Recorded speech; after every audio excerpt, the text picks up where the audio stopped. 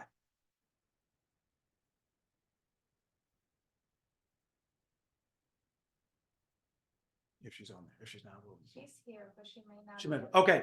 Hold Somebody on. I read- couldn't find the mute button. All right, hold on. All right. Please read verse 25.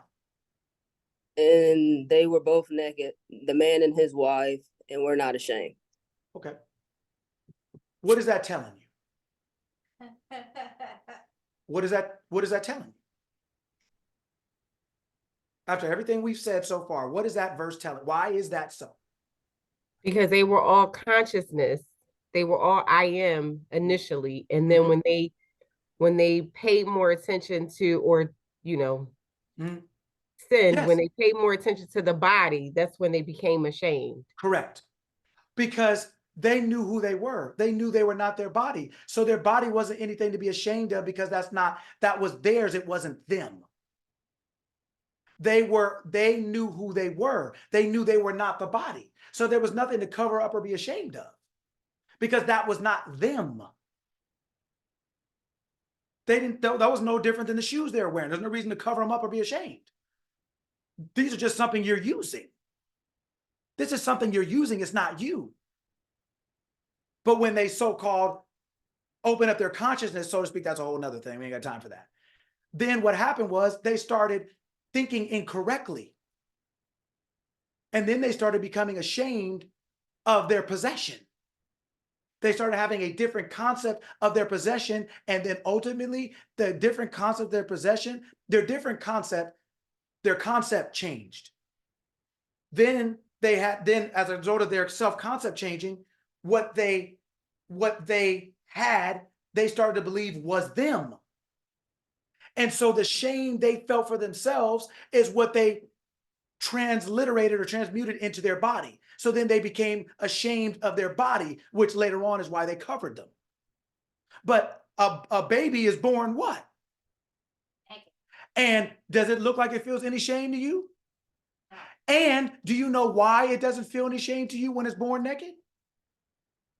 Because it's the same thing as Adam, his wife, at the beginning. It has the same psychology. It doesn't know it's a boy or a girl. It doesn't know it's black or it's white. When it starts to attach itself to all these labels and take those instead of the true identity that it was born with, it starts to become ashamed. You start to become ashamed when you think you're a woman.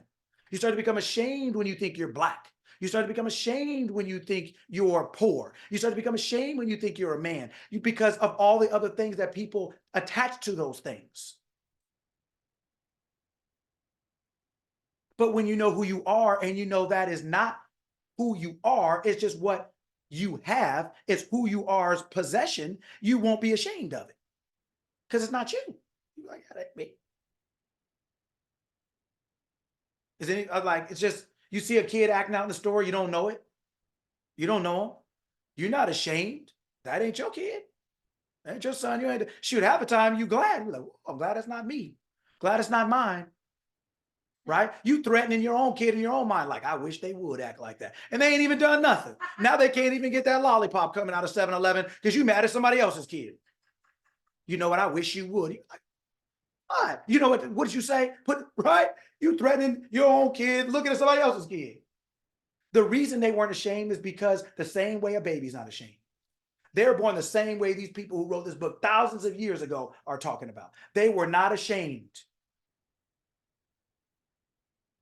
You don't have to be ashamed of your life and until you're ashamed of it because you think your life is you. It's yours. It's not you. It's yours.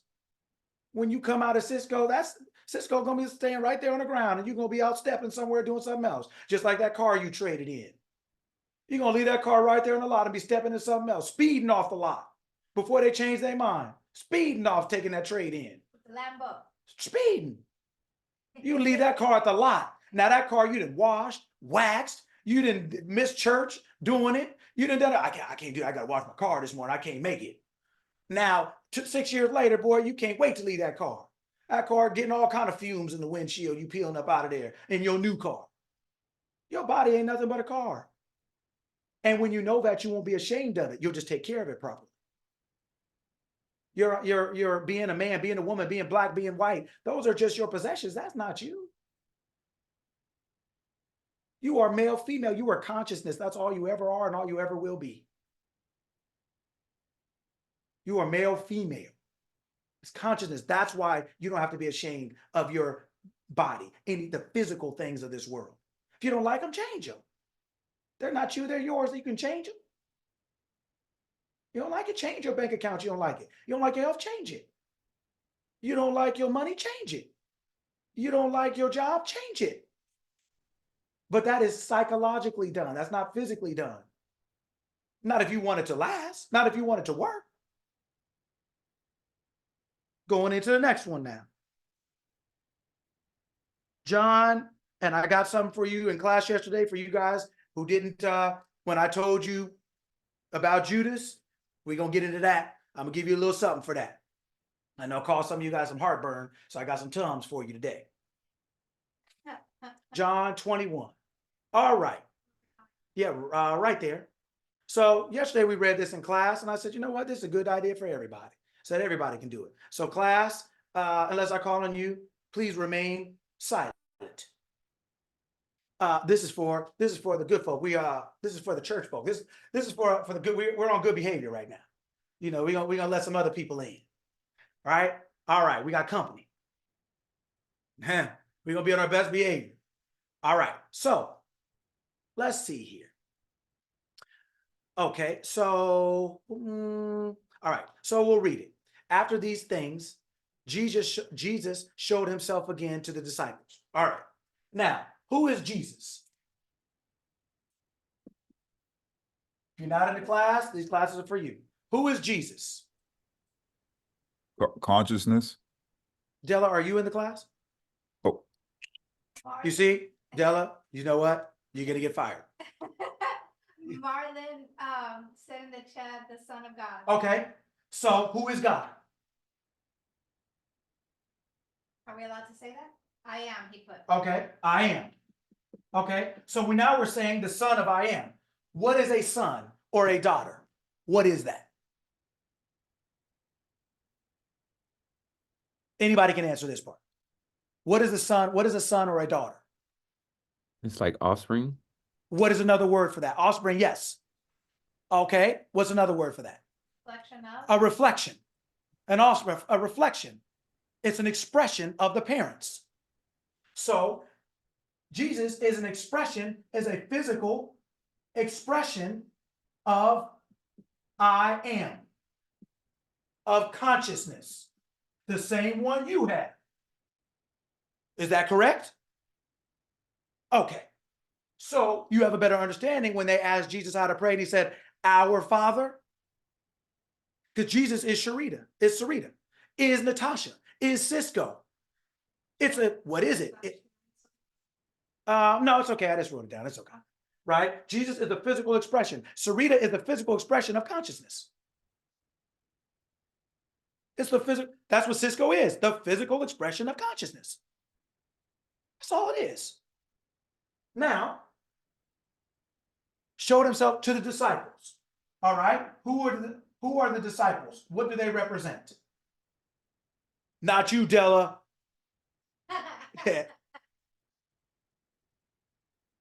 People not in the class on the weekdays. Who does that represent?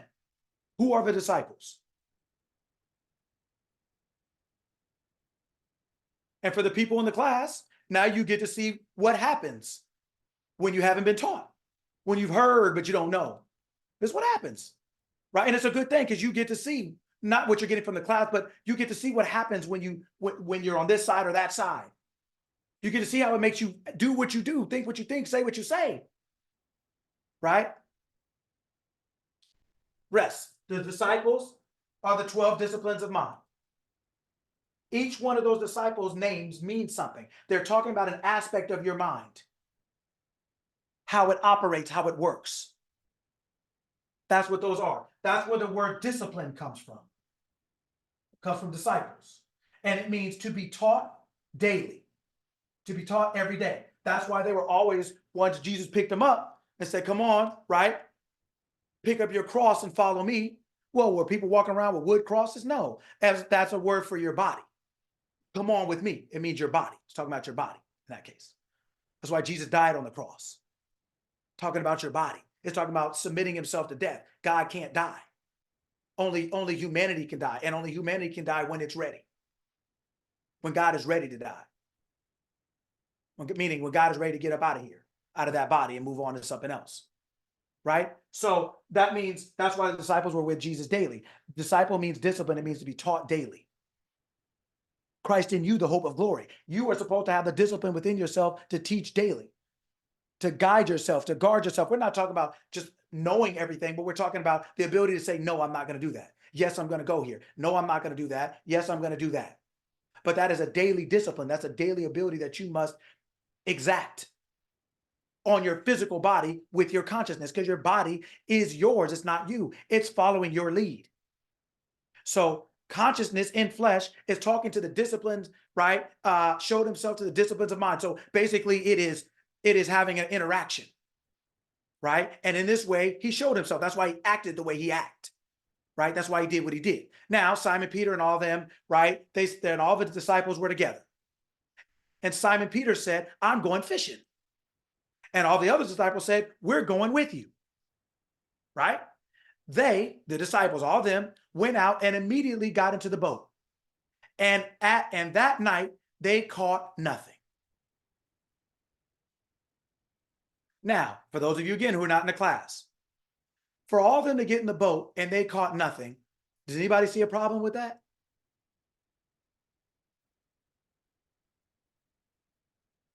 What is one of the biggest problems with that?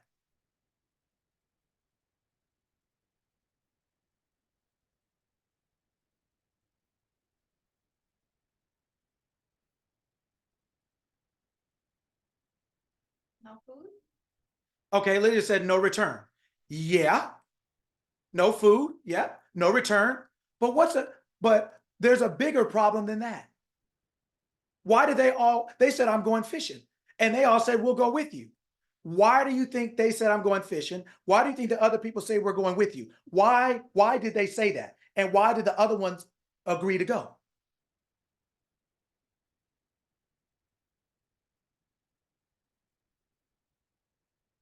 Marlon said in hopes to have a harvest. And hopes to have a harvest. Okay.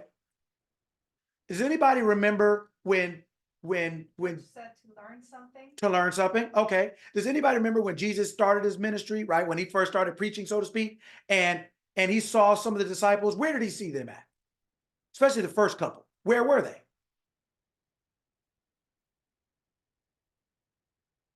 Yes, but what were they doing? They were fishing. They were fishing. Mhm. Anybody see a problem with this? At least four. And I think it was closer to 6. At least 4 were fishermen by trade. So you got 4 of them. That's at least a third of the 12, at least 4. So anywhere from 33 to 50%, depending on whether it's 4 or 6. I don't remember off the top of my head. But at least a third of them were fishermen by trade. And you got 8 other people who at least know of it because they're all living around a seafaring island. And they are out all night and got nothing. Does anybody see a problem with that? Does anybody think they would have went out? Did anybody think they would have went out saying, I'm going fishing, if they had any doubt that they were going to catch fish? Do you think anybody would have went out in the boat? We all have friends. You ever have a friend who always talking about they broke? And then they call you and be like, oh, what you doing? Oh, I'm getting ready to go to the Cheesecake Factory. What's your first question in your mind? How you gonna pay? Right, how? With what? And then guess what? And then what do they do after that? You want to go? Would you go? No. No. So then it's the same thing. They said, I'm going fishing. And then everybody else agreed to go with them. They wouldn't have done that if they would have thought there was a problem. If anybody would have had a doubt that they weren't going to eat, they wouldn't have went, would they?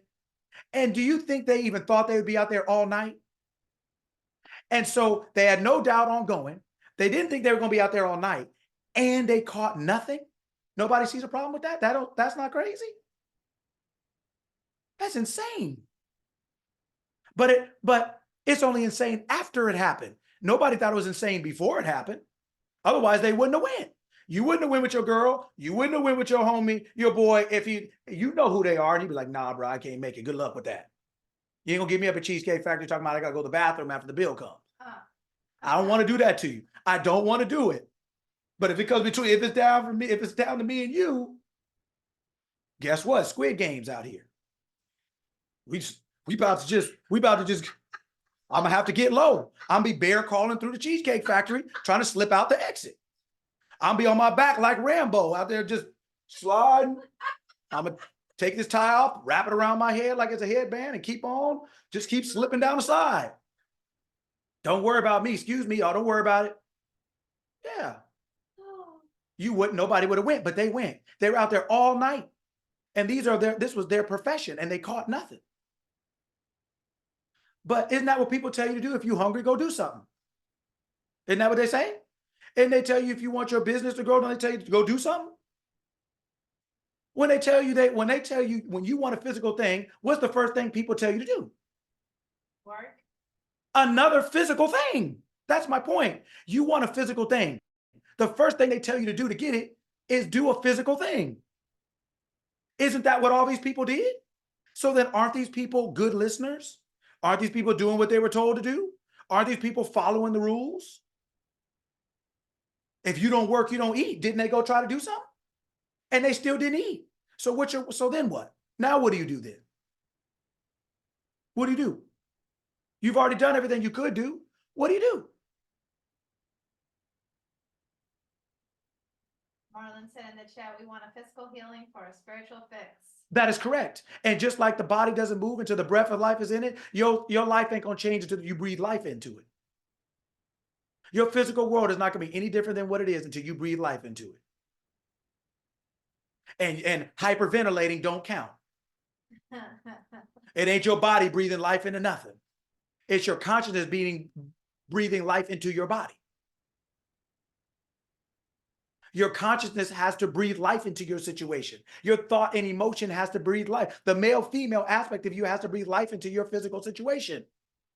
You have to get a thought, and I don't mean emotionalize it like crying. I mean become aware of being. I am this thought. I have this thought. I'm doing this thought. The female aspect is not emotion like crying and whining, hysterics, happy, sad. It's the awareness of being, it's the feeling of being something. Okay, thank you. That's the female nature, is the feeling of being something. It's the intuition. That's why when they had Isaac and Jacob and Esau, and Jacob wanted to take Esau's birthright, and the mom said, put this on you so you can feel like your brother, to the blind father. It's talking about the feeling, the awareness of being. Jacob, is that you? Esau, is that you? And Jacob said, yeah. And he tricked his dad into giving him the birthright. But it's not talking about he was actually tricked. It's talking about how your subconscious mind knows how to feel like the person who is, or who does, or who has that thought already. That's the female nature. The male nature is the thought. The female nature is the feeling of the thought, the awareness of being that. And so it produces what it's aware of being. But its awareness is governed by the thought. The soil produces what the seed is, what's put into it. So they went out and used their body. They wanted physical food. They went out and did a physical thing. And what did they get? What do they get? Nothing. They got nothing, right? They got nothing. But everybody tells you to go out and do something. They did it and did it all night. They were in a boat, let's remember. Not a ship. There was no rudder, there was no engine. They just out here just stared that way. Didn't stare that way. They're doing that. Are you my friend? They're doing that. All night. That's it. Right? So they went out to get a physical thing. They did a physical thing and got nothing. So when everybody that you're listening to is telling you that you have to do more of something physically because of what you lack physically, I would tell you 99.9% of the time, that's not true. That's not actually your answer. It's just the easiest thing to do. It's easy to get a second job than change your mind. Second job is hard, but it's easier than changing your mind. It's easier than saying, it's easier than saying, I am something that I can't see. I'll just get a second job. I'll get a third job. It's easier. It's not easy. It's not easy to work them shifts, but it's easier than changing your mind. That's why most people won't do it. That's why. Right? So they did that physical thing. They got nothing. Right? So then when the morning had come, when the morning comes, what does the morning represent? New beginning? A new beginning. Well, what is the beginning?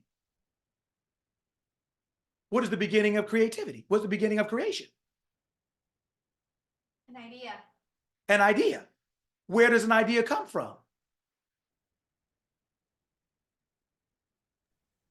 Consciousness. Consciousness. What is taking so long? Consciousness. God, consciousness. That's where it comes from. So guess who came? When the morning had now come, guess who was there?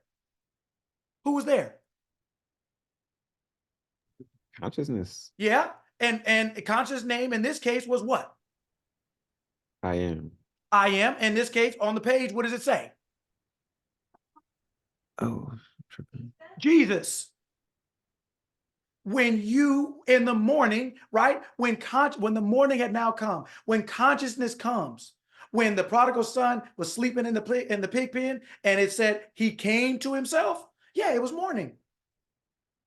Consciousness came. Hey man, I think we should change this. We need a new day. We need a new morning. We need a new thought. A new thought came. Jesus stood. Consciousness stands up. Okay, look, I can't keep letting you play around here. We out here in these pigs. It's dirty. It's cold. We stood out here in this boat all night and didn't get nothing. We're going to have to put your good idea to the side for a minute.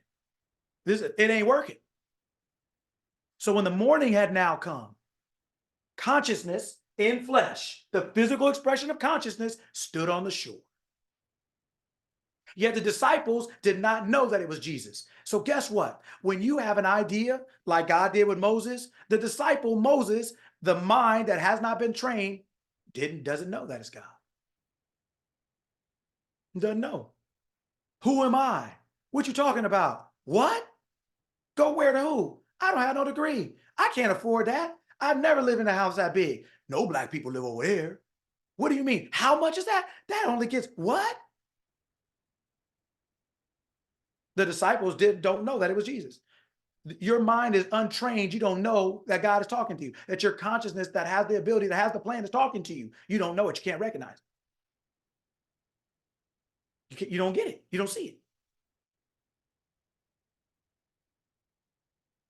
Then consciousness in flesh said children. In another thing, it says friends. And friends is a better illustration. It said friends in another translation. Friends, but you might as well call them children because they can't feed themselves, obviously. You can't get it done. I'm going to call you whatever I want if you can. And I can. Children, babies, whatever you want to call them at that point. But it says friends, which is a better translation. Friends, have you any food? Well, that was a rhetorical question, if you ever heard one. God, that was a parent move right there. How'd that work out for you? Yo, you want to stay up all night? You know, you got to do these chores in the morning at 7 o'clock. Oh, mom, I'm gonna do it. I just want to go to the game. There's a dance after. Please, please. Okay. Boy, and then you got to start cleaning at 7 and it's 6:58 and your eyes are screaming at you and somebody's hitting the inside of your brain with a hammer and you just like, oh God. And your mom and dad like, hey, how'd it go last night? And every word they say just seems like somebody's scratching the chalkboard. Yeah. It's rhetorical. Yeah, okay. But what did they do? They ran out there with their body trying to get something done. And there was no mourning around. There was no consciousness around. There was just a whole bunch of bodies running around. Just like roaches when the light come on. Just everybody started scattering. Oh, you going to get, let me go with you. Hey, can I hop in the back? Hey, I got shotgun. Everybody out there running. Now, do you think anybody felt like they had shotgun in the boat after a couple hours at night? Anybody think they had the best seat in the house?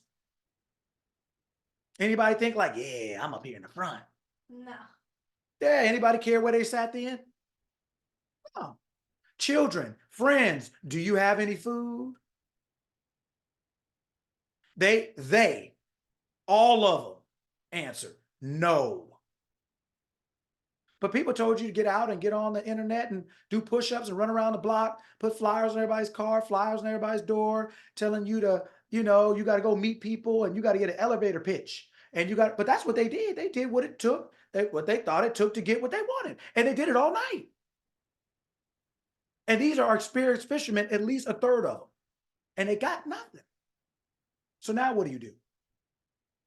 So now you go back to your mentor and they tell you to go out and do 2 nights in a row. Who want to do that?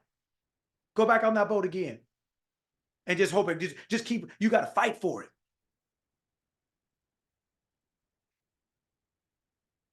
That's what they're going to tell you when you go back.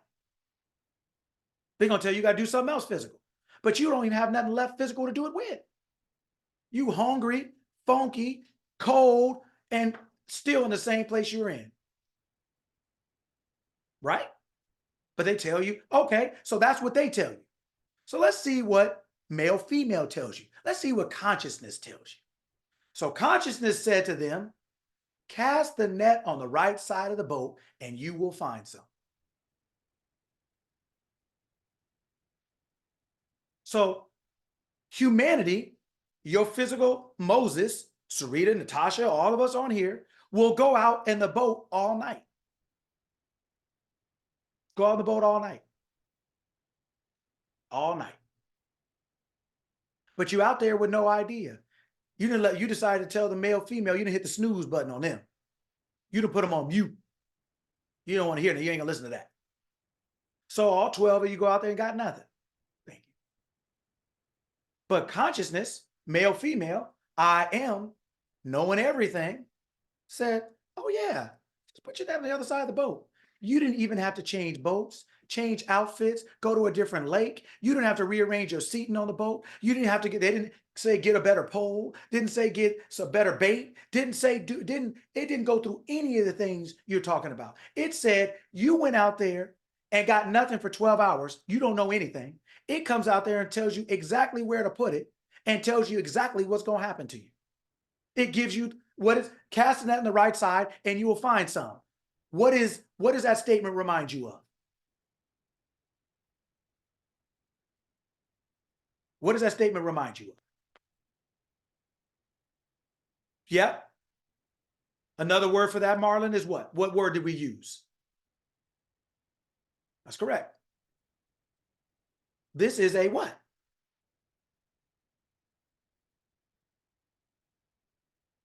What was the word we used? A plan. A plan. Don't you see how God got a plan in both situations?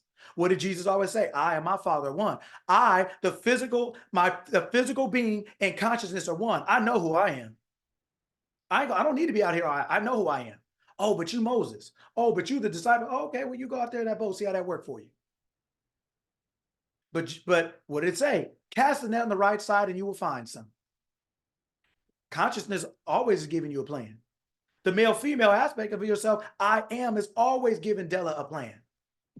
But Della, meaning all of us physically, have been conditioned to use the body to get body things, the physical world to get physical things. We have been misled. We have been hoodwinked. We have basically been Malcolm X'd.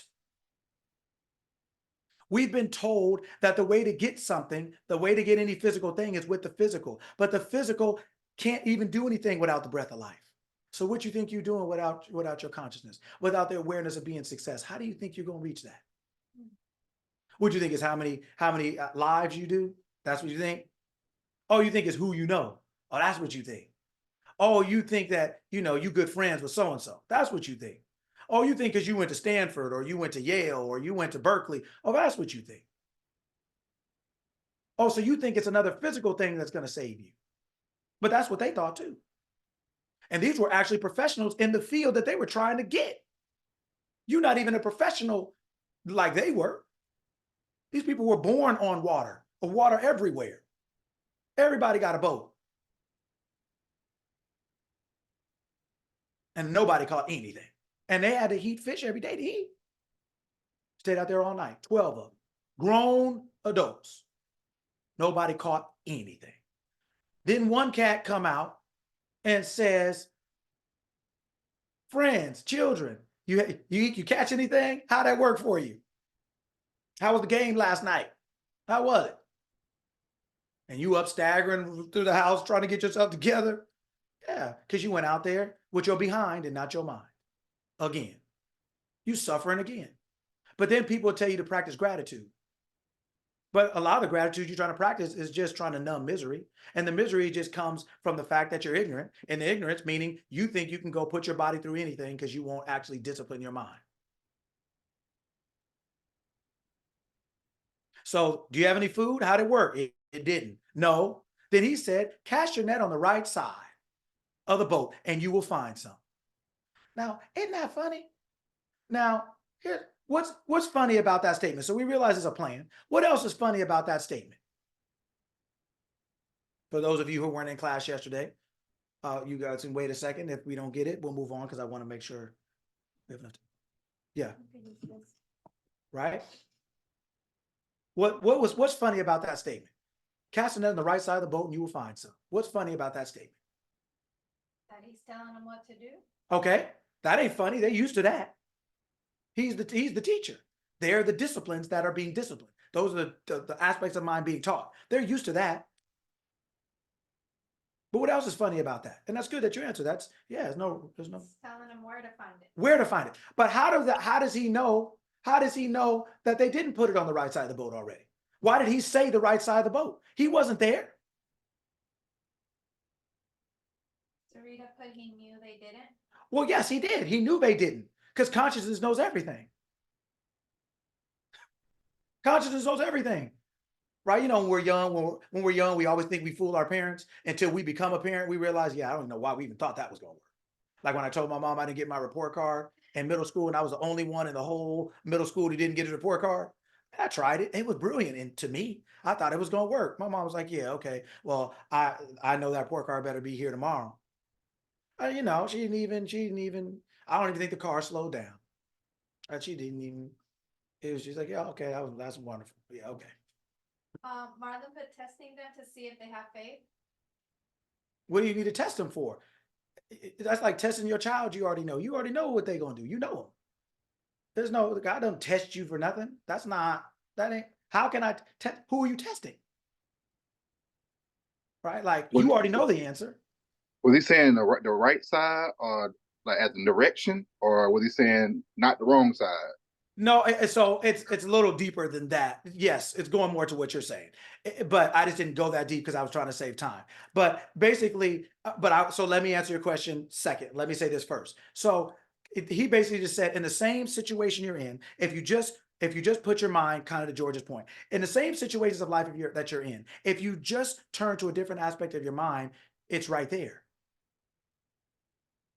It's right there. That's why they didn't have to go anywhere, change outfits, get new poles or baits. They didn't have to do anything crazy, change. They didn't have to do nothing. And you will find some. If you just go to a different aspect of your mind, if you get out of Moses and realize you're I am. If you stop thinking you're George and realize you're I am, you will then go to a different side of your mind where all the answers are. All the answers are in you. All the answers are in you. So they cast, and now they were not able to draw it in because of the multitude. So they did, right? So when you listen to your higher mind, when you assume you are, right? Because that's if you look at Exodus and then you look at this one, these are both plans, and these are both telling you what to do. You will. This will happen. There is no, because what you will, you know, this will, you know that because you know who you are. When you don't know who you are, you don't know everything else. Everything else comes that when you don't know that, everything else is you don't know. Everything else is a guess, a risk, calculated risk. God ain't calculating risk of nothing. You will find some. They're making declarations. They are declaring and decreeing this is going to happen. They're not taking calculated risks. They're not playing the stock market, the lotto. They're not risking anything. They're telling you exactly what's going to happen if you do this. Well, in your mind, if you go to that part of your mind by saying, okay, I'm wealthy, if you are willing to assume yourself, if you cast your net in that consciousness and the consciousness of being wealthy, you will find wealth. You will find health. But staying out all night, taking prescriptions for everything for the rest of your life, you'll be out there all night without the outcome of your desire. Take medication all your life, you still ain't gonna be healthy. And leave it at home and be on a plane. See how that works? You be ready to jump out that plane like you Tom Cruise. You ready to jump out and go back and get your medication. You don't even, that's all right, I don't need a parachute, just open the door. I need to go back and get my medication. You'll jump out of there, boy, just no parachute, nothing. It's telling you, George, it's telling you deeper, but it's telling you basically to change the state of mind that you're in. It's telling you that there's the objective mind, right? That says, I got a degree or I don't, I have a lot of money or I don't, I have startup money or I don't, people like me or I don't, people buy my stuff or they don't, or the feeling of being the person you want to be. If you cast your net on that side, by assuming you are, that thought goes to the woman now, goes to the female aspect of yourself, the feeling of being. You need the male and the female. You need them both to create an expression. That's who we are. We're not George. We're not Della. We're not Cisco. That's not who we are. That's just how we're acting. That's why we're getting what we're getting. That's why our outcomes are limited. Because the body is limited. It's not limited like it's bad. It's limited in the sense of it's only designed to do certain things. It's not designed to maintain or sustain itself. It was given the breath of life. Even after it was formed, it didn't do nothing until the breath of life was breathed into it. Even if you buy a new car, it's not going to move until you drive it. So then who is the power? So that's what it's telling you. It's saying if you cast your net to the right side, if you now get out of the objective, if you just thinking you're gonna get in a boat with all your homies and stay up and stay out all night, thinking you're gonna catch something and do something, doesn't mean you're gonna get anything. And most of the time, pretty much you don't. But if you will go into that other side of your mind, say, what do I want? I want this. Okay, now I'm assuming that. That's going to the right side. You're taking a thought and going to the right side. Going to consciousness, going into the feeling of being. That's what that means. The right side is your subjective mind. That's the female aspect of your mind. The male has the thought, I want to be. But you got to bring that to the female. The farmer has to bring the seed to the soil. Otherwise, there ain't no trees or fruit or what. I don't care whatever the seed is can't stand in your hand. Right? So if you take that seed to the soil, if you take that thought and become aware of it, okay, I'm now this, you will find some. You will find the outcome of whatever that seed is. But that doesn't matter what the seed is, success or poverty. You did the same thing. You took a thought and you let it sink there and you found it. You found anxiety. Congratulations. You found poverty. Congratulations. You found stress. Congratulations. The process is the same. It doesn't matter what you get. What it takes to get it is the same. The law is no respecter of persons. The soil is no respecter of the seed. You put the seed in it, that's what the soil does. You put the thought in it, that's what the mind does. It works with the thought. Emotionalizes it, right? Becomes aware of being it, and then anxiety is the expression of a thought repeated until believed that it's so. The male and the female got together and expressed something.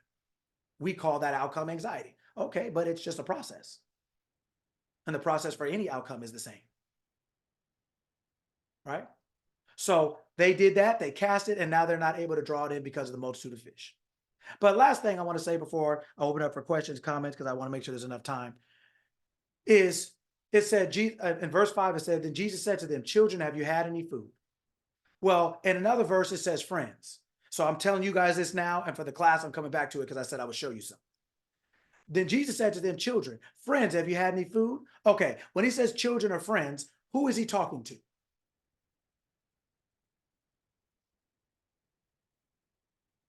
The disciples. So he's talking to all the disciples, right? Is that correct? Yes. So who is one of the disciples that most people hate on? Judas? Judas. Okay. Will you go to the Matthew one? Yeah. This is for you guys yesterday. I told you I would show you. Okay. Go down. Oh, okay. I'm sorry. 50. Go all the way down to 50. So that you guys will stop hating. All right. What does it say in verse 50? Anybody go ahead and read that. I'll wait. But Jesus said to him, friend, Stop. why have you come? Stop. What did Jesus say? Friend. Friend.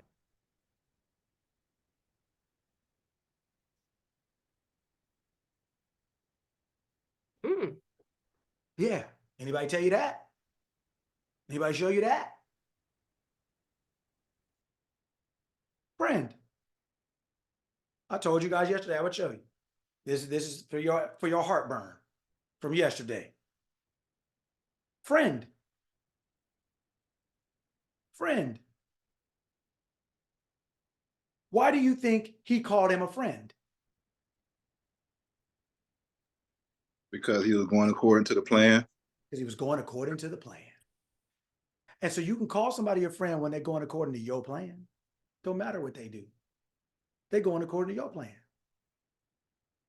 Oh, they killed Jesus. They killed him. Okay. After that, what does the next sentence say? After friend, why have you come? What was it? What is the next sentence they said? What was the next word? Then. What is that telling you? It had to happen. When? He couldn't fulfill the plan if Right. Judas Right. would have did what he Right. did. But when did it have to happen? Like, meaning he said, when did it? So yes, meaning it had to happen. Like it couldn't have, you're right. And it could only happen though, when he wanted it to happen, when it was time for that. It wasn't that it just had to happen. It's not fate or destiny. It could only happen when he decided, okay, it was time. Friend, why have you come? He couldn't come before he even came. They couldn't lay hands on him before it was time. Nothing happens before it's time of your plan. How do you know that? What did it say? No, what did Jesus, that same mind, say? No man takes my life from me. Oh, they killed him. What did he say? They said, the world says they killed him. Jesus said, no man takes my life from me. Everybody calls Judas a traitor. He said, it's my friend. He didn't say friends. In the boat, he said friends or children, but he said friends. So it can't be confused about who he's talking to. The same thing. Did you catch any fish? Why have you come? It's rhetorical. Because then it said later on, whatever you, and another one, it says, do what you come to do it quickly. What you come to do it quickly. But the point is, George, to your point, the point is, yes, this is a plan. This is all a plan. This is all a story of redemption.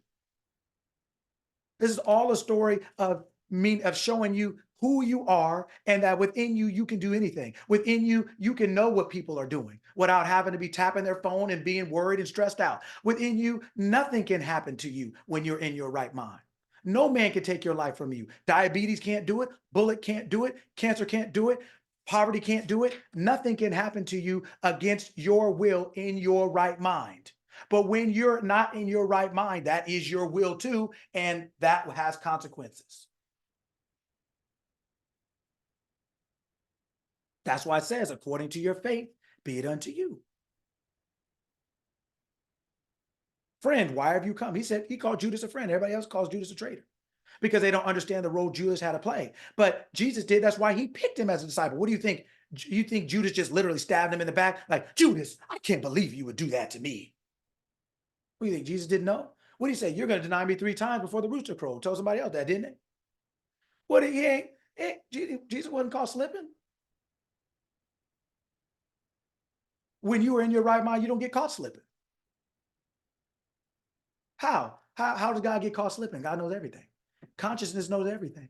The male-female aspect of you, consciousness, I am in you as you, knows everything if you just put your net on the right side. But most of us rather go out and get another job.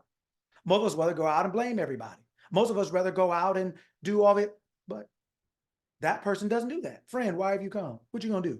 Not anything that's not according to the plan. Then they laid hands. They couldn't lay hands on him before he came. And he couldn't come before it was time to come. Why do you think he said friend? Because he was waiting on him. Yeah, it's time now. Yeah, come on, Judas. Come on, man. What we doing? Come on, let's go.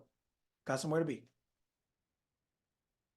Got a Zoom call I got to get on. Let's get it. I got to be somewhere. I got to get it. Yeah. Judas couldn't do anything. People can't do anything to you. You give them the power to because you believe they can.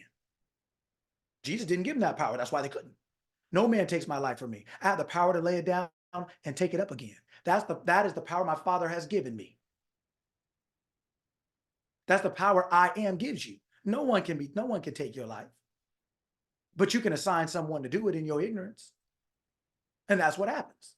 We use a bullet to do it, disease to do it, run over a car to do it, jump off a cliff to do it. We will use every physical thing to get our job done. You come on time and you go on time. Ain't nothing happen to you that's against your will. Not one thing. Not one. No, that's it. They're all done. Stop sharing that? Yes. I want you to understand it. I wish everybody was here and could understand the 2 things that I said to you today. Number 1, you are I am. You are consciousness. You are not your body. Your body you didn't even need a body for a chapter. And your body didn't do nothing until the breath of life, until consciousness breathed into it. Cisco, you are not your body. You are the breath of life that breathed into that body. That body is nothing but your car. You might as well rename yourself to Cadillac. You are not that. You are the breath of life that's making that body stand up and alert. And when you decide to take your breath with you, that body does what they do, called die. You are not that. You are the being making that alive. And whatever I am says is a plan. It's a declaration and a decree. It is absolute. Only Cisco says, who am I? God never says that. Cisco says, who am I? So therefore Cisco says, how can I? God says, I am who I am. Therefore, whatever I say I am, is so. When you separate the 2 and realize who you are, you will live as that. You will walk on water. You will turn water into wine. You will do everything else. And when I say Cisco, I'm talking to everyone. Jesus is everyone. It is the flesh made. It is the consciousness turned and made flesh. It is the word made flesh. That's who all of us are in physical being. We are the word made flesh. We are consciousness made flesh. And therefore, whatever we're conscious of being, that is what our flesh looks like, feels like, acts like, is like. That is what our world is, the flesh. Or the world, every physical thing is the flesh, the same thing. When you understand who you are and you act like it, your world will change. You will go from Moses back to God. You will go from hoping to declaring. You will go from who am I to this is who I am. From I hope this works to this is how it is. they're not hoping, they're not guessing, they're not wishing, they're not praying, they're not believing. This is just what it is. Because I am who I am. I am is who you are. It's not who you're trying to be. It's not who you want to be. It's not who you're trying to talk yourself into being. You are that. That's not a choice. The choice is to acknowledge it and act like it. But you have the choice to not. But you still are that. You're just not gonna act like it. Okay. You're gonna suffer. Not because of who you aren't, but because of who you aren't willing to act like. You're not willing to act like you know who you are. Act like you have some sense.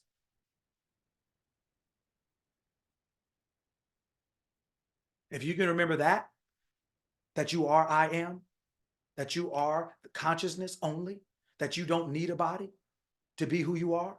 You just use the body to do what you're doing here.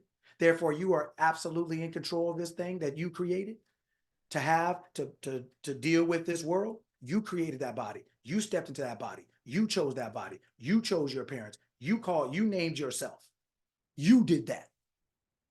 Because that's who you are. And you started from there and you came into that body. Who else is there but God to name your body? Who else is there to do it? Because nobody goes back. Your parents, you don't come from them, you come through them.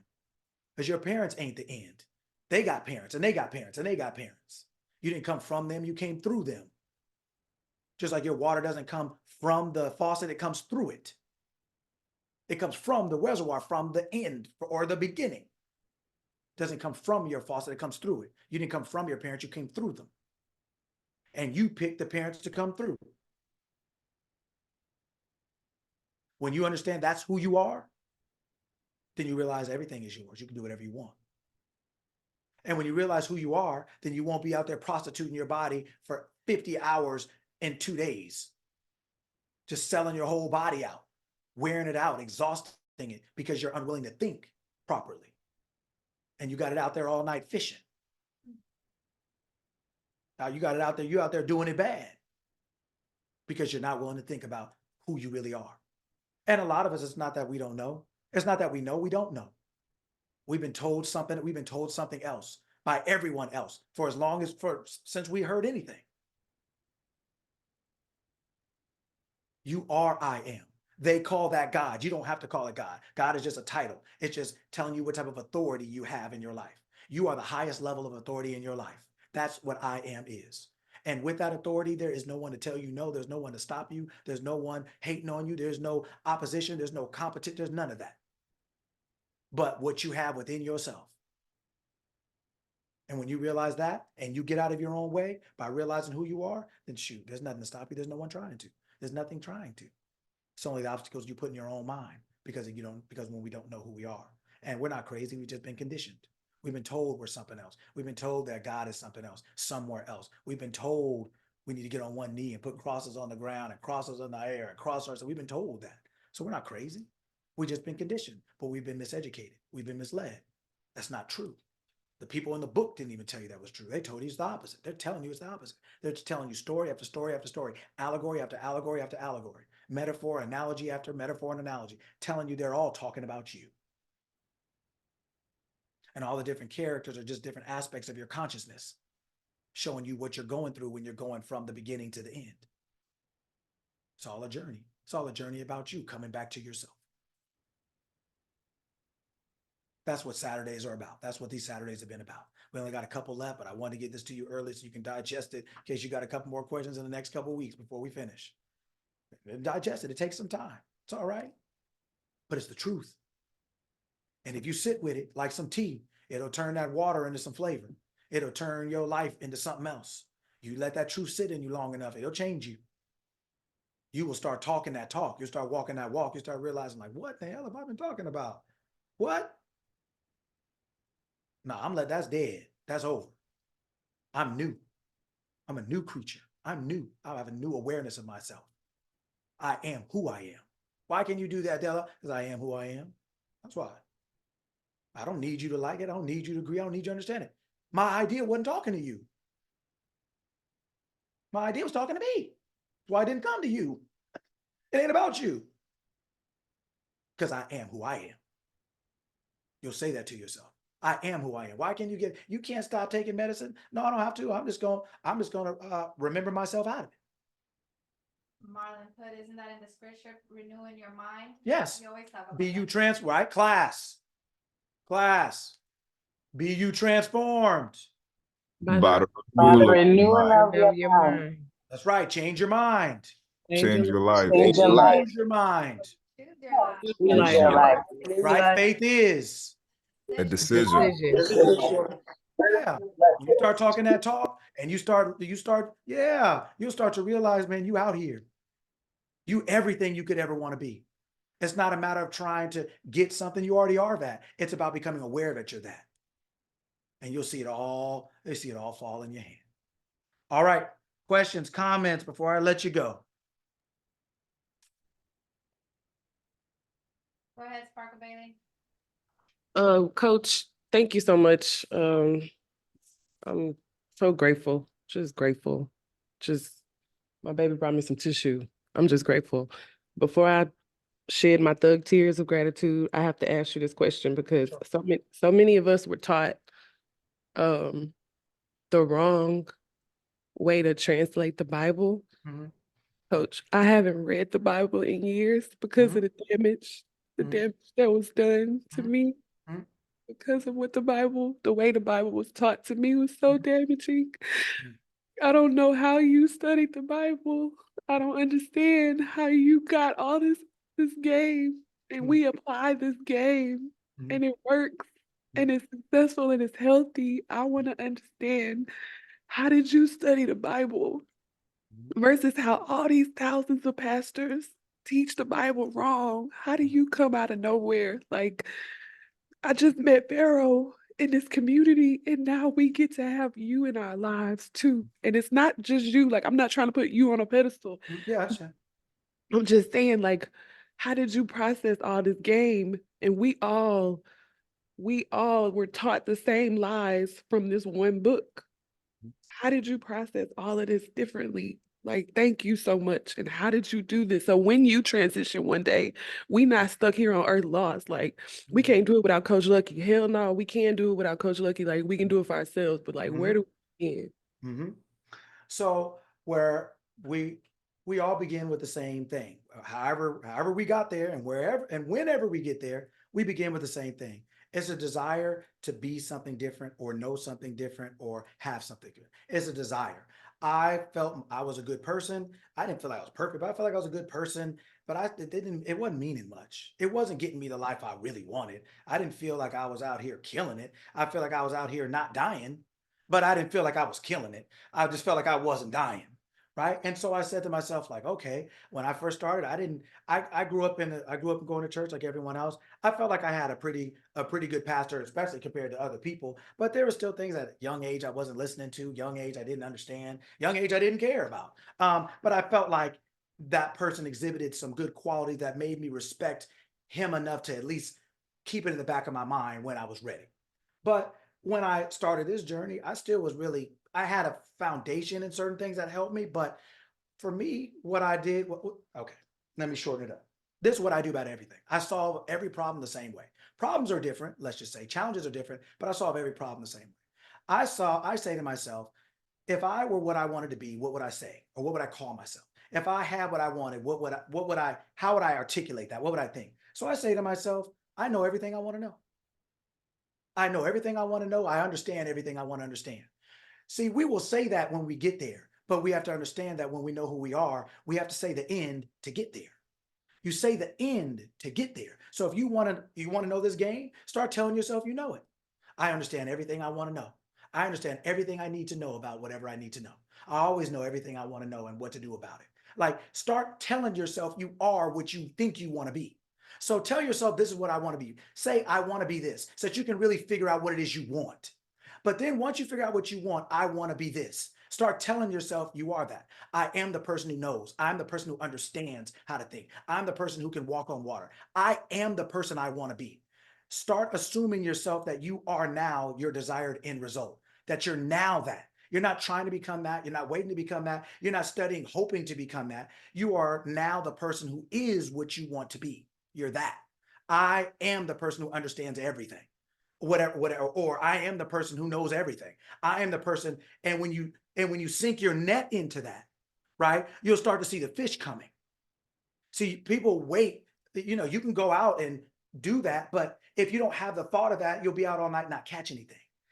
The consciousness says do this because it's aware of what it is. It's aware of how things are. So that's why it can tell you what will happen. So what I do is I assume I am whatever it is I want to be. I want to know everything. So I know everything. And so every day, and I know everything. I know everything. And I understand that I'm not saying that in my human mind. I'm using my human mind to access my higher mind, who will start pouring things into my human mind. So I don't have to go out on the boat looking for it. It will just lead me right to it because I know everything. It's going to give me the information that tells me I know everything for me. Everything doesn't mean the same for me as it does for you or Della or all of us, right? But you tell yourself you are what you want to be. That's dropping your net. And then all the fish will come. They'll come. So whatever you want to be, whether it's, the coaching thing that you're doing, whether it is the parenting that you're doing, whether it is wanting to know the truth about yourself. You know what? I know the truth about myself. I know everything good about myself. I think about myself rightly and properly and truly. I know everything I need to know about myself. And you keep telling yourself that. Your human mind doesn't know it, but you're not using your human mind to do that. You're using your human mind to select what you want to be put in it. You're using your human mind to select what you want to be put in your life. So you use your human mind to assume that you are that. It doesn't have to bring the fish. The assumption will bring the fish. Your awareness of being will bring the fish because the thought is the male and the assumption is the female. That's what produces the outcome that you're looking for, right? That produces the expression. So then the expression in your case is, shoot, I know everything. Then a week from now, a month from now, however long it takes for all the fish to get to you, so to speak, based on what you're thinking, somebody will say the same thing to you. Sparkle Bailey, where'd you get all this from? Girl, how'd you learn all this? They'll be saying the same thing to you because you will want to know just like I wanted to know. And so you're going to get the same outcome as I did.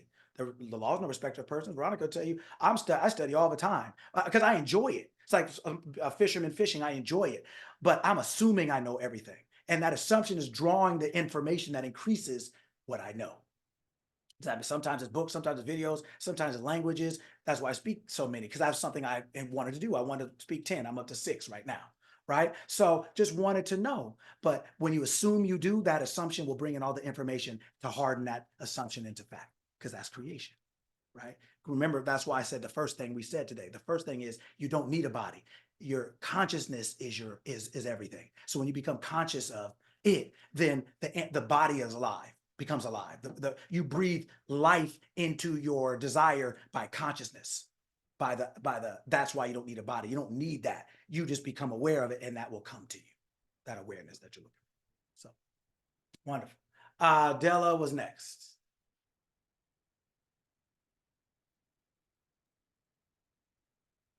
Yeah. I wanted to like a light bulb went off in my head. When you said that you are not your body, and you are conscious, and I was like, all right, who I was referring to, the girl that I was referring to, she is not her body, she is consciousness. So that made me realize an old truth that we've all heard, not by their like physical appearance. And once I like started holding that in mind, I realized further the situation, and I realized how to deal with those things going further. So just that phrase that you said, you are not your body. I mean, we hear that, but just, I don't know what it is. Just today, it was like a light bulb that went off. So, I just wanted to share that with you. It's something that made a difference going forward. So, yeah. Yes, absolutely. What do I always tell you? I used to say it a lot more back in the day, so to speak, when, earlier. I used to always tell you, when you are meeting a person, you are meeting what? A mind. You're a mind. You're Yeah. meeting a mind. You can close your eyes and still get to know the same person. You can literally close your eyes and get to know the same person. And sometimes our eyes deceive us because we're out there on the boat and we're out there trying to get a physical with a physical, and we're not actually using our consciousness to see inside. That's why it says in the book, humanity looks on the outside, but God examines the heart. See, Mhm. consciousness is always on the inside because that's where everything is coming out of.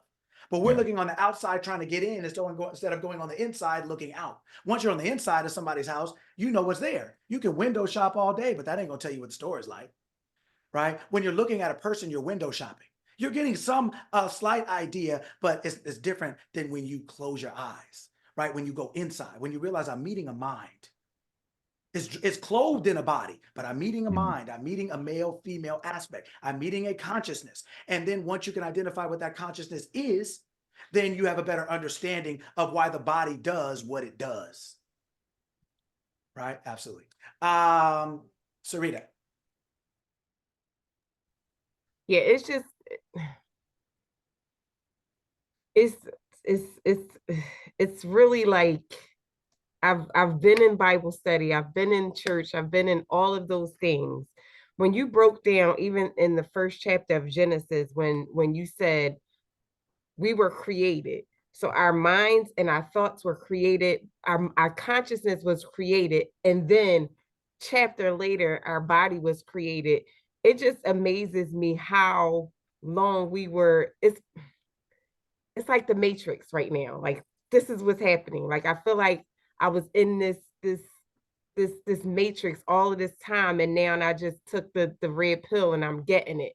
So it to Sparkle Bailey's point, are you reading like a concordance, or is it just when you made the decision, you just wherever the information just started coming?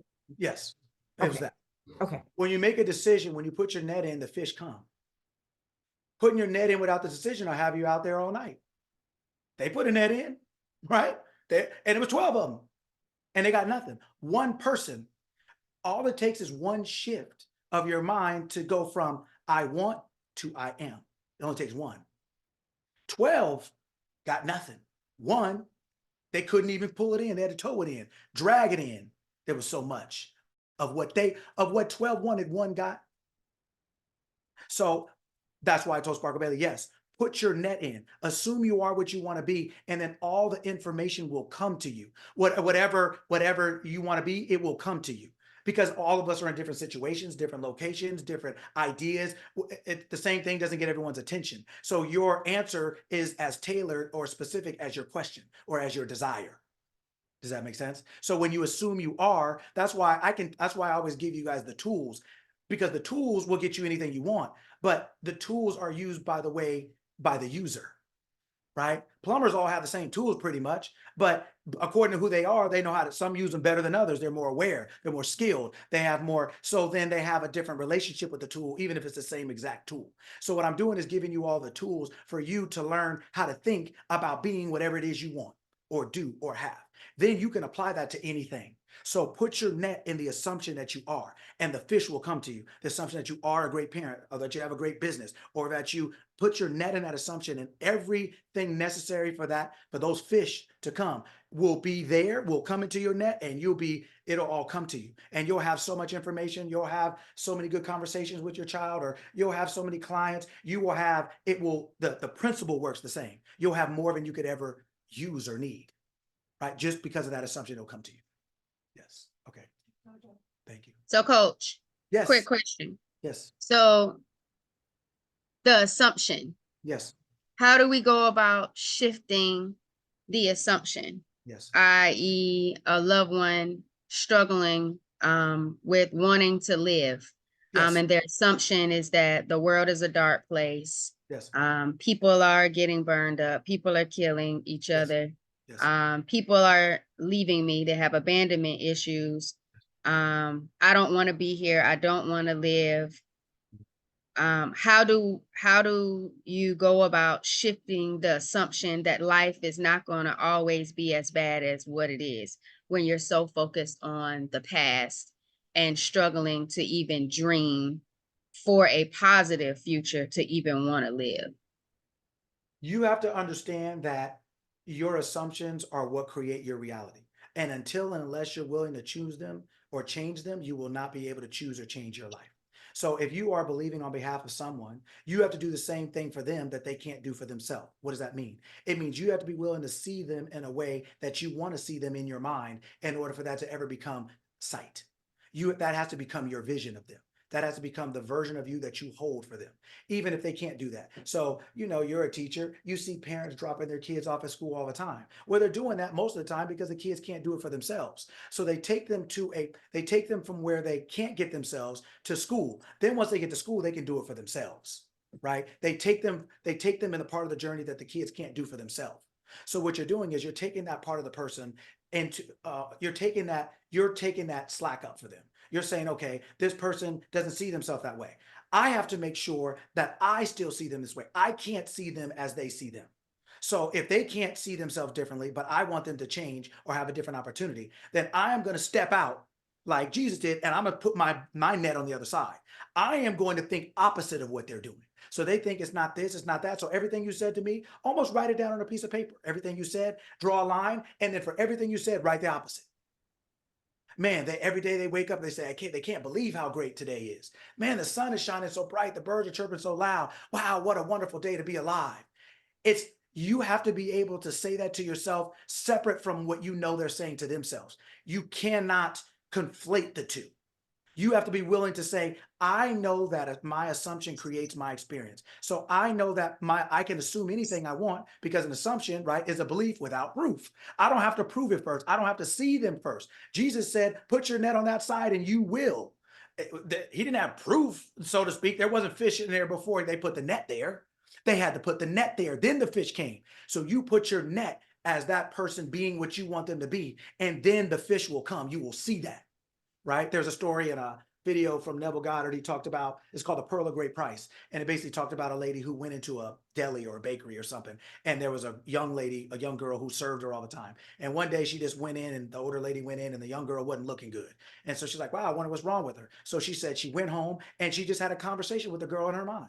Like, wow, I've never seen you look so good. I've never seen you so happy. But she did that because the girl didn't look like that. But she knew how to change something. She didn't have a conversation with the girl. She just took the girl and said, okay, let me fix this in my mind. So she went home, had a conversation with the girl in her mind, telling her that she never looked so good and felt so good and sounded so good. She's had a conversation like hearing the girl tell her good news. She said she went back a week later and the girl looked amazing. She said, oh, what's going on? What happened? She said, I got an inheritance. And I got so much money that I paid off every bill I had and I still have something left. She said, I don't owe anyone in this world.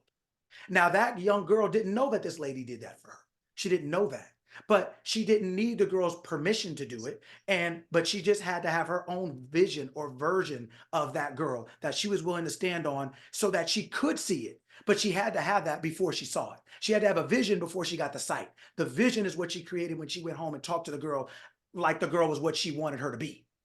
Then that was her vision. The vision created her sight. When she walked in a week or two later, that girl was the sight of her vision. So hopefully that. Okay. So see the vision. So I assume the vision. And hold it. And that vision will be able to help them. Hold it and it will harden in effect. Hold it. Yep, hold it. Like you have hot water, and if you want tea, you got to put the tea bag in there, but you can't dump it once, right? You got to let it steep. You got to let it steep. You got to let that version of them steep in your consciousness. You're not trying to change them. You're trying to change an experience you're having, and it's just about them. But they're no different than if you want to change your money or if you want to change your health. What you're doing is rearranging your vision of money or health, or in this case them. But in order for that to become tea, that bag has to be steeped in that water long enough for it to change the water into what we now call tea. Okay. So you don't change it until it becomes tea. You don't change how you see them until it becomes hardened in the fact. I don't care if it takes however long it takes tea to steep, maybe a minute, 2 minutes, 5 minutes. Do you want tea or not? Right? So you keep that vision of them in your consciousness. It doesn't matter what you see. It doesn't matter what they say. It doesn't matter if the next 6 weeks they start complaining worse than they ever complained. You just, deal with them the way they are, but you don't change your vision of that. Got it. You don't take the tea bag out. I don't care how hot it gets or how long you think it's taking for it to turn color, so to speak. It's This is, you're keeping that tea in until it becomes tea, that bag in until it becomes tea. I appreciate you, Coach. Always good to hear from you. Yes, sir. Anything else? Anyone else? Just a big thanks. Thanks, Coach. No, my pleasure, brother. Good to see you. Congratulations on the truck. Oh, thanks, man. Having fun with it. I hope not too much fun until I get one. Congratulations, brother. That's awesome.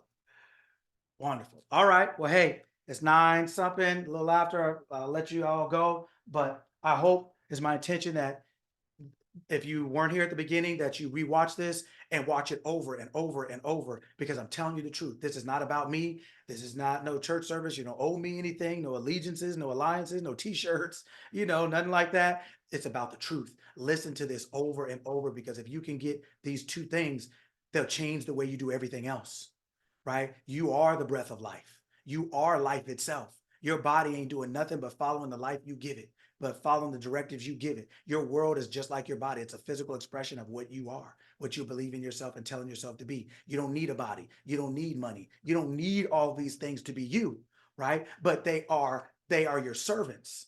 They are things that you use as a result of who you are. You use money because of who you are. You have so much money because of who you are.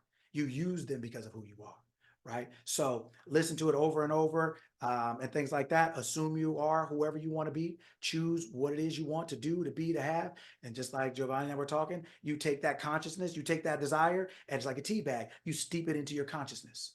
That thought is the male. Now putting that in is the soil. It's the female. You now become aware of being, and that bag and that water become one, and you got tea. Yes. There was another question Yes. sent to me. How do we choose our parents? How did we choose our parents? Because our parents are just, got to remember, our parents, all of us are consciousness, right? We're thinking of our parents as physical bodies, but they're not physical bodies. They're consciousness just like we are. And so from where we came, our parents were already here. So the breath of life has to be transferred or transferred through physical beings in order to come out to get a physical body, like a vending machine, right? You had to put your money in to get something coming out. So when you were from where you were, let's just say you were in heaven, just to make it a little easier. You were in heaven. So you decided you wanted to come down to earth. So I'm trying to make it easier. But don't you decide then when you come? Nobody can make you come. You're in heaven. Nobody can make you come. Nobody can tell you when you got to come. Nobody can tell you anything. So when you come, you decided when you came. So then if you decided when you came, who decided where you went? If you decided where you went, then who decided who you went to, right? Because bodies need the breath of life. They're not self-created. That the body was made, but before the breath of life went in, what was it doing? Nothing, right? So then only consciousness creates consciousness. And your parents are just an older version of consciousness in physical form, but they're still just consciousness in physical form. So you picked your parents to come through. You needed a physical body. You picked your parents based on your desired experience here. Just like you pick a car based on your desire. Just like you pick ice cream based on your desire. Your parents are something that you chose to have an experience. When you came, what color you are, what gender you are, you chose all those things. And these are the people that you came through to express that because of where you came from. They didn't create you. You know how many people try to have kids and can't? It's not because you put 2 bodies together that you have an expression. That ain't automatic. Just because you go on a boat don't mean you're going to catch some fish. Bodies don't do anything. Bodies are expressions of consciousness. That's why they didn't catch any fish till Jesus stood up. You don't have kids until your consciousness stands up, because the bodies itself don't do that. They don't have that. They're not life generating beings. They are life generated. And life is consciousness. Life is I am, right? So we pick everything here because of where we started, and where we started and who we are, God, so to speak, right? Never stops being God. It starts believing it's something else, right? For the fun and enjoyment and also the horror and ridiculousness of humanity and life, but it never stops being who it is. So if God is at the beginning, then who's going to make God do anything? What, your parents? My parents? Humanity can't make God do anything. Humanity can't even catch no fish. Humanity can't do nothing, right? It is done through humanity, right? You came through your parents, not from your parents. Just like water comes through a faucet, not from you. The water comes through, right? You turn the faucet on. You chose to turn the faucet on. So the water from the beginning comes through, but not from the faucet. But you are the one that opened it up. You the one that decided to come. So you opened your parents up and said, this is where I'm going. And the water comes through. You came through just like water coming through a faucet. Right? And now you're the expression. Water hit your hand, water hit your body. You came, what you hit the sheets right in the hospital. You came out. I think there's still some Yes. confusion about that. Like, why would we choose our parents? There, who else is there to choose them? Who else is there but God to choose anything? And if we know God is I am, and I am is consciousness, and all of us are consciousness, even without a body for a chapter, lets us know consciousness is who we are. We're not the body. So therefore, who else is there to choose but who we are? We're all God. We're all one. Who else is there to choose? There's no one else to choose. Humanity couldn't even wake itself up.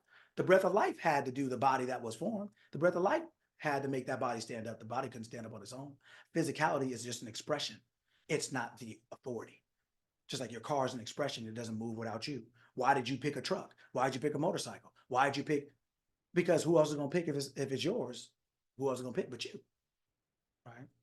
So, you know, maybe that's something I'll get into next week a little bit more, but you know, because otherwise we'll be here till 11, right? Or, you know, I don't want to hold people up, but yeah, there's no one else. The answer is there's no one else to pick but you. There's no one else to pick. Your parents have parents. They have parents. They have parents. So they're like the water and the reservoir that when you turn that faucet on, it comes from there. It comes from the beginning all the way through the pipes. You come from the beginning through your parents, through parents, generations. But it's just like coming through pipes. That's like generations. There's nobody's, probably most of our water is nowhere near us that we're actually pulling it from when we turn the faucet on. It's just coming through miles of pipe. Right? We've just come through generation after generation. That's the same thing as miles of pipe, but it comes from the beginning. And a lot of times because of the physical actions of this world, we think that it wasn't us who chose to be here, but it was only us that breathes life. Only consciousness breathes life. Only consciousness is life. There's no one else to put us here, get us here, keep us here. There's no one else to keep the body alive but consciousness in it. Right? So, yes. Sarita asks, is it not based on the experience we wanted?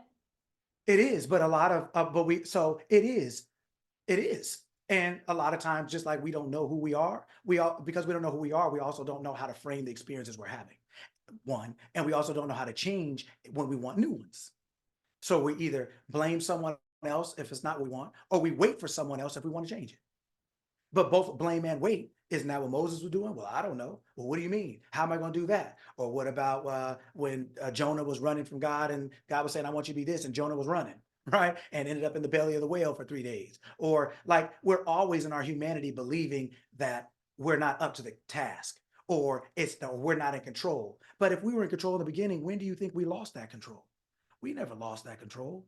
We just changed identity when we came into a physical form. So now we went from I am to Cisco to Della. So now we think we're Cisco and Della. And so now we're like Moses, when I am speaks to us from the inside, right? It says, Cisco, I want you to, we're doing 6 figures now. And you're like, wait, what? What are you talking about? Right? Or you're like Della, and you're like, what do you mean? We're doing what? Right? We think we are what we have. We're not what we have. We didn't have a body for a chapter. We're not Cisco. We're not Della. That's a chapter later. That's a chapter later. You're I am now. There would be no Della or Cisco without I am. There was I am without Della and Cisco. Wasn't there I am without a body? Wasn't it? For a chapter. And which one came first? I am. So then when do we think that equation or that process changes? It never changes. It's never changed. We have the illusion that it's changed. We have the illusion that we're Della and Cisco and Natasha. So we believe it. So then we invert the order. We start thinking Natasha is this or Della is this. And then as a result of whatever we think Natasha or Della or Sarita is, then we say we can or we can't. But we're doing it from the wrong side. We're doing it from the Della Sarita side instead of the I am. So the Della and Sarita says I am not. And I am says I am because I am who I am. That's why. Right? So that equation always is the same. I am is what created that life. Your life, your parents' life, I am created that. But I am decides, breathes life in. Only the body has the breath of life. So then who is I am? Breathing breath of life. That's you breathing the breath of life into your body. So you use the body to get through, like a vending machine. You bought something so it could slide through, right? Because you need a physical body. It's like an outfit. That's all it is, an outfit. It's like when you go to the car dealership. You chose to go to that car dealership. because you need a car. You chose your parents because you need a car. You need a body. That's just a car. Right? It's a car. But you can like the car but hate the dealership. You know how many people do that? How many people hate car salesmen? How many people hate car salesmen? But you still need a car, right? So nobody made you go there. You chose to go there, right? And so to get a car, and then you're like, peace, I'm out. It don't have to last forever. You got what you needed in that moment, however long that moment lasts. Because our parents aren't forever. All things being equal, they die before us. All things being equal, they're not around forever, right? We use them like a car salesman. We use them for the moment we needed them to get from them what we needed, which in this case was just a body, right? And whatever else. And if you want to know, ask yourself, just like Jojo and I were talking, ask yourself. Assume that you know the answer. Why did I pick these people? These people are crazy as hell. Or these people are this or that. Ask yourself why you picked them. You're only talking to you. You'll find out. Put that idea in that tea. Find out. And you'll find out. How you'll find out, you don't know. Don't worry about it. But you will find out. Don't worry about how you'll find out. It doesn't mean you won't. It doesn't mean you won't know you found out. When I say don't worry, it means your consciousness will bring the idea to you, will bring the answer to you. So when I say don't worry, it doesn't mean like don't worry and then you may miss it. No, you'll know. It will make sure because you asked a question. Knock and the door will be open. Seek and you'll find. Ask and you'll be answered. Ask yourself, why the hell did I pick these people? I mean, sometimes we want to know, right? Sometimes I'm like, I don't know why I picked my mom. Sometimes it just be like, why? Because she just, right? But in order, right? We all, right? Messing around, playing with ourselves, just, right? Same thing, but that's why. And ask yourself if you want to know. God answers everything. God knows the answer to everything. Yeah. All right. Well, good work. Natasha said she lost the bet. Oh yeah, man. It's when you sit with it, right? When you put the tea bag in the tea long enough, there ain't nothing else to come out of it but tea. When you sit in the truth long enough, that's all you get is the truth. It just certain things start to make sense to you. There's no other way. It doesn't matter whether you like it or not. It's just what it is. There's no other way for it to be. All these things lead you to this thing, and you're like, damn, I can't believe I got here. But it makes so much sense that I got here, but I can't believe I'm here. So I want to fight it, but it actually does. It makes sense. It makes more sense than anything I've ever known or anything that was ever told. I just didn't know it. So I'm wrapping around my mind around something new, as well as putting away this thing that I used to believe. But this thing that you used to believe, you didn't believe it. It was just all you had. A lot of things we believe are not really what we believe. It's just all we had. But now when you start introducing what we're talking about now, sit with it for a minute. Like I tell you, I don't have to defend the truth. I ain't got to prove the truth. Sit with it. If it's a tea bag, tea will come out. The truth will come. You'll see. You will see. So ask yourself questions you want to know, and you'll get answers.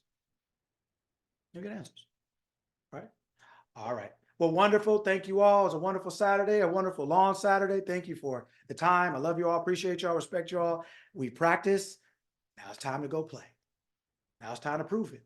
That's what we're here. We're here to prove it, right? Go out there and prove it. Start with something that you're comfortable with, but prove who you are.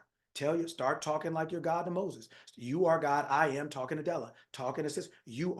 Talk to yourself and declarative, definitive statements. I am this. Show me how to do this. I want to be this. And just sit with it and you'll see. You'll see. All right. Have a wonderful Saturday. Thank you all. And we will catch up next week. Bye, y'all. Peace.